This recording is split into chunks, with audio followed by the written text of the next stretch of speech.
Hello, I'm Teddy. Welcome back to Teddy's Movie Club. I haven't been doing a lot of bi-weekly watch pile lists lately. I've been doing either a monthly one, or last month I didn't do one because I hadn't watched pretty much anything. So this is going to be October Spooky Season Part 1 of the bi-weekly watch pile.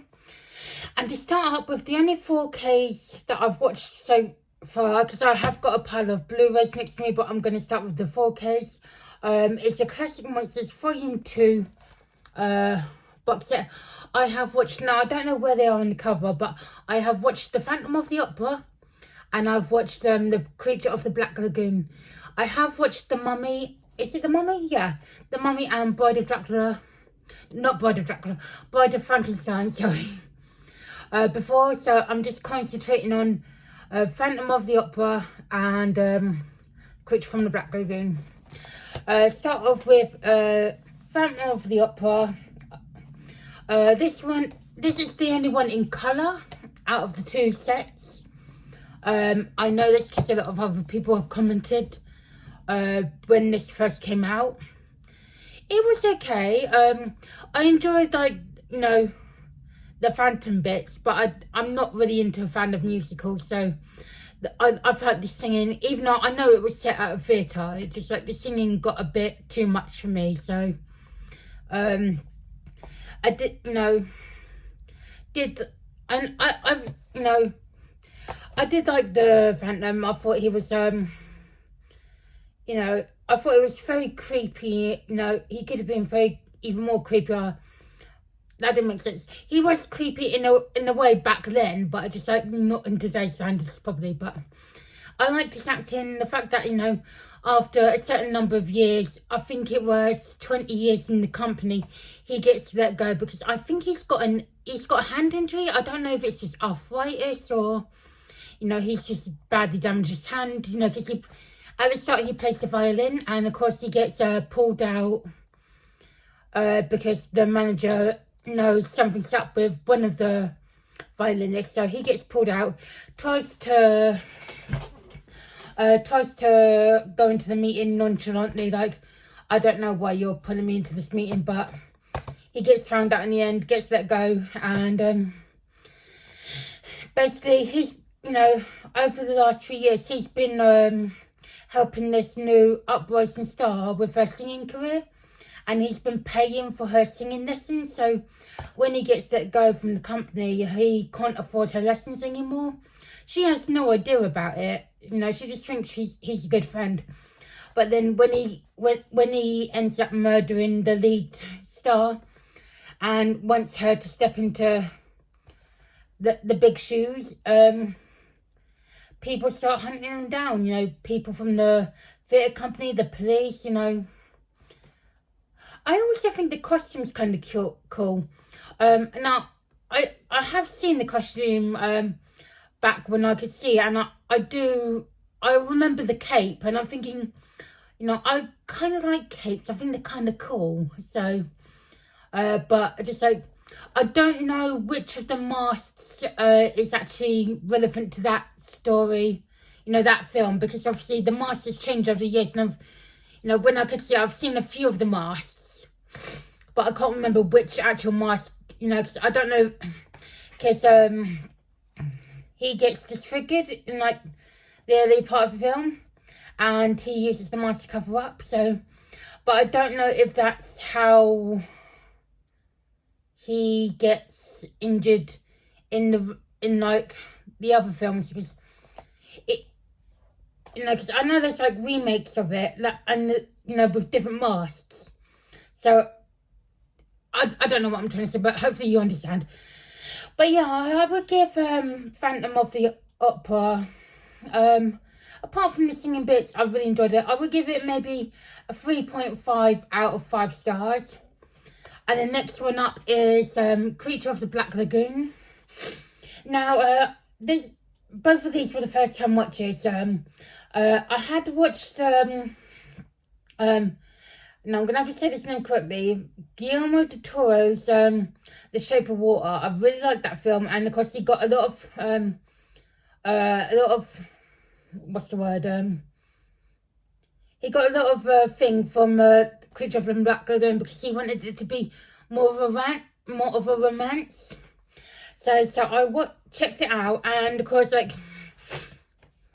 you know, basically a team go to this lake, and, you know, the creature ends up killing people because obviously he just wants to be left alone. And of course, like, more research people turn up, and he gets you know, he gets involved with a young woman. Basically, at the end of the film, he like sort of kidnaps her, and of course, like, the other researchers have to go and find her. But it's just the fact that, you know, I think he falls in love with the woman. But I just, like, the ending's very sad because, you know, at the end of the day, if the research teams hadn't gone there, he would have still, you know, I don't want to spoil it, but, you know, he wouldn't have been disturbed, and people would have died. And, you know, so I did enjoy that. I do want to watch it again because obviously there's that classic bit where the woman's swimming in the lake and he's right underneath her, or almost desperately wanting to reach out and touch her, but he doesn't because obviously he doesn't want to freak her out. So yeah, I don't know if I've got anything more to say about that. I did enjoy it. I just, like, you know, just like, I love older films, you know, thanks to Cyril at Midnight getting me into them, because he used to, you know, he talks about them and all that, and I got interested, and I started watching older films from like the 30s and 40s, and, you know, can't do anything about the 20s and, you know, pre-20s, because obviously it's in silence and I can't do that. But yeah, I would give The Creature of the Black Lagoon 4 out of 5 stars. That's all the 4Ks, because obviously I did tell you I watched The Mummy and Bride of Frankenstein, you know, when I first got the box set. I think this is okay to show, but the next one up is the Vinegar Syndrome. It is Auntie Lee's meat pies. I said this was a Vinegar Syndrome, or partner of Vinegar Syndrome. Basically, this aunt lives with her nieces, and I think there's like 3 nieces, and they use their beauty in, you know, in a sort of sexual way to entice men to come back to their house, and basically they kill them and make famous meat pies out of them, and the whole town loves it. And they have, like, Auntie Lee has this brother, I can't remember what his name is, but he's a bit slower. I think he's sort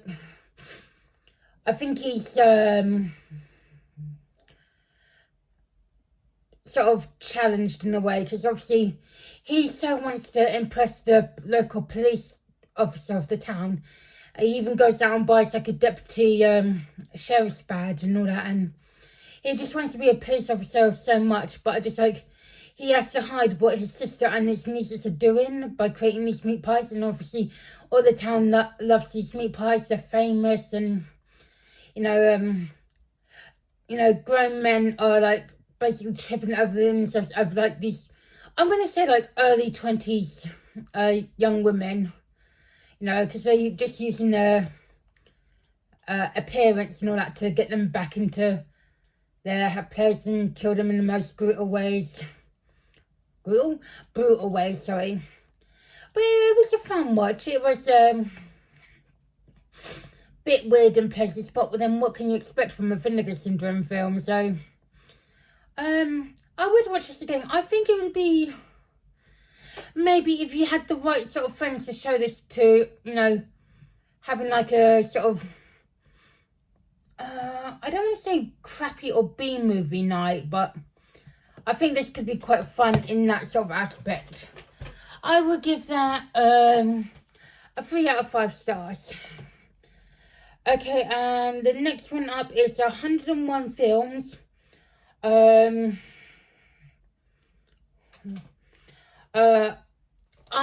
Martha Does Dubious Things, I think it is.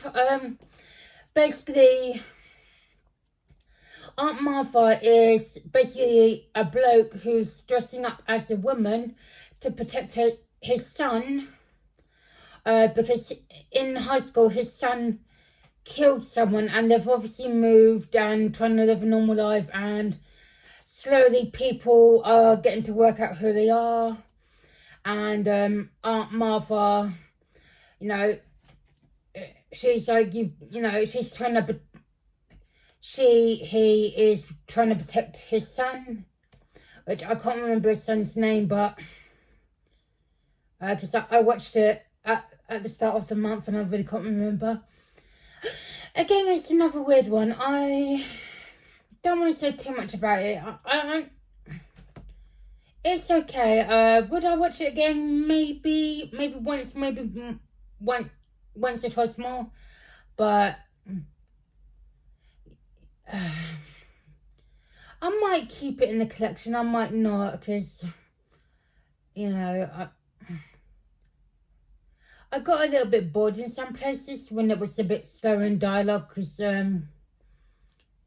I started scrolling on my phone.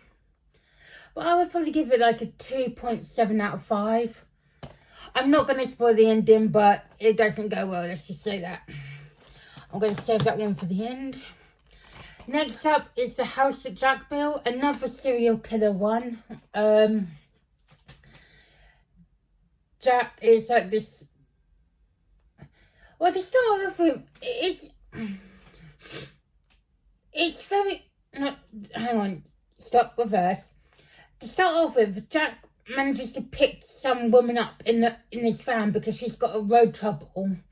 And the fact that she just starts off saying, well, I don't normally get in the vans with people because she could be a serial killer. Who the hell starts a conversation off like that? Oh, I'm going to get in your van because I need you to drive me to the garage to get a new tyre or something. And then you start saying, oh, are you a serial killer? And she goes on and on about it, to the fact that he gets so angry about it.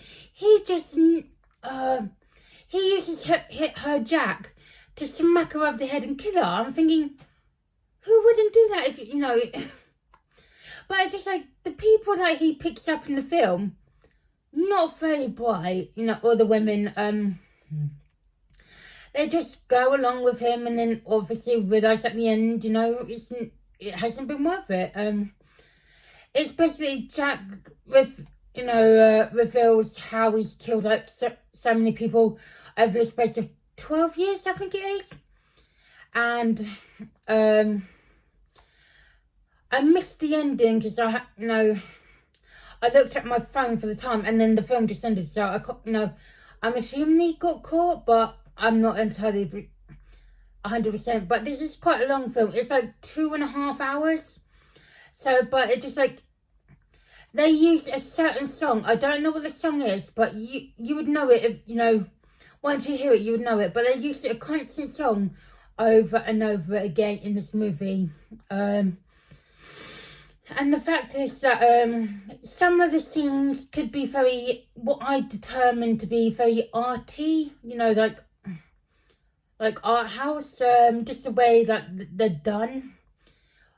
I would need to watch this one again because obviously I was dipping into my phone and all that. So, but I just like the fact that I enjoyed it for what it mostly was, but I want to find out the end and I don't want to have to Google it. So, I would give this a 3.75 out of 5.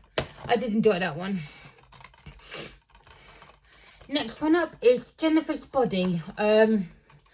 Basically, this popular teen gets killed by the satanic cult and comes back as a demon and starts seducing and eating boys at her school. And obviously, her friend, her friend takes it into her own hands to, kill Jennifer. And ends up getting caught and sent into an insane asylum. And obviously, when the film first opens and the friend is obviously saying, oh, how she got there and all that. And she was, she was labelled as a kicker. And I'm thinking, You know, she kicked like this doctor right across the table and like quite a few yards. I'm thinking, how the hell did she manage to kick her that far? Because, you know. But then obviously getting towards the end, I'm thinking, oh, has the demon transferred into the friend? Don't know officially. But I thought it was just fun. Everyone, you know, some YouTubers have talked about this in the previous years, and I thought, well, I'll finally check it out. You know, so I'm just holding it towards me like I can see it. So, idiot Natalie. So yeah, I enjoyed it. I'm glad I've watched it. You know, because it's just, I think one of those you actually need to watch. So, but yeah, I'm not going to rank it because obviously I think so many people have ranked it before me. So, and then the next one up is Resident Evil. It's the animated one. I think it's Vendetta. I think I've got all of these animated Resident Evils, and of course this one, I know a lot of people don't like them, but I have fun with them. Another new potential virus that's a potential virus that is being activated, and of course like the team have got to stop it before, because like this time it can be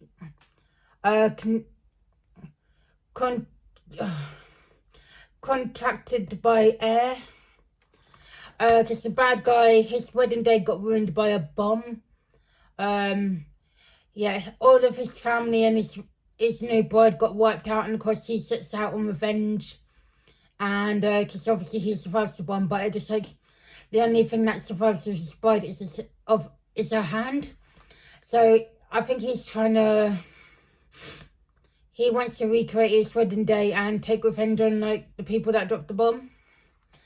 And of course, like, I'm not doing a very good thing of explaining this, but yeah, I had fun with this.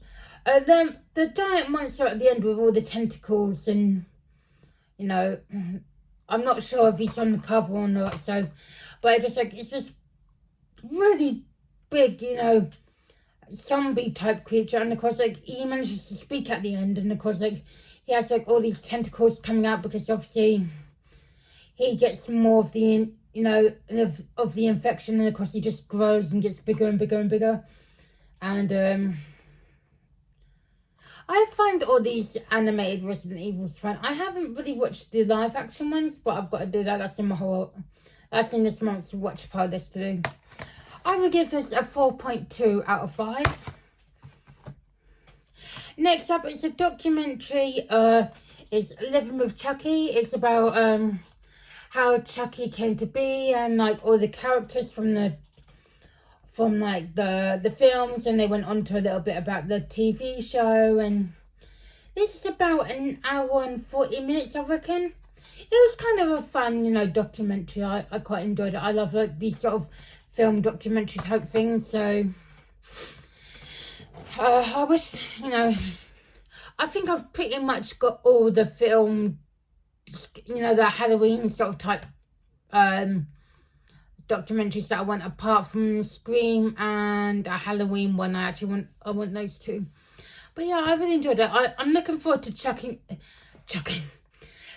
out the Chucky films, because obviously I got that for my birthday, so I'm going to be checking them out quite soon, you know, in the next few days or something. So yeah, I would give that a 4.5 out of 5.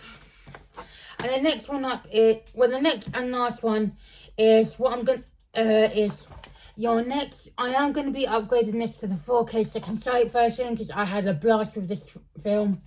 You know, a lot of people have said it's really good, so it took me a while to get around to watching it rather than get into it. So, because I've had it maybe for about a year and a half. So, basically, a family get together. Well, you know, it's a home invasion. A family gets together with you know, to celebrate their parents' wedding anniversary, I believe. and one of the guys brings his new girlfriend along, and she's a total badass. She ends up being like this survivalist and manages to take out most and all the bad guys. And of course, like, you know, they're kind of shocked how, you know, who she was, because obviously they just thought, you know, the bad guys were just like, well, you were just supposed to be a witness. You weren't supposed to get really involved. You were, we were going to have a nice life, you know, with the inheritance and everything. You really don't want to start a relationship like that, you know, on a bed of lies. And, you know, yeah, so I'm looking forward to upgrading this to the 4K second sight version. This is a 5 out of 5. I loved it. I'm going to see if any of my friends, you know, want to have this Blu-ray, because, you know, I feel it's a good film, and I want someone... I don't want to just, like, give it to a charity shop or anything, because I think, you know, if one of my friends could watch it and like it, and then I can get the 4K upgrade. So, yeah. That was my bi-weekly watch pile list so far. And not so many. 1, 2, 3, 4, 5, 6, 7, 8, 9. I've done 9 films this week, because obviously, you know, the first week of October was just a bit hectic. I had stuff doing. There was birthday shopping trips and all that, so I couldn't watch as much as I wanted to. Second week, I think I've done a little bit. You know, I'm hoping to ramp it up for weeks 3 and 4, so keep a lookout.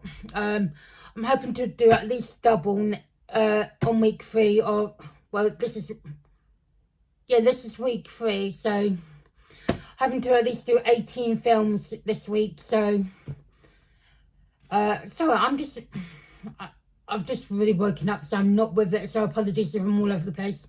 I've also had my COVID booster and my flu jab, so I'm a bit, you know, a bit all over the place at the minute, so apologies for that, but I'll see you next time. Thank you all for checking this video out, and I hope you have a good rest of the week. Take care. Bye.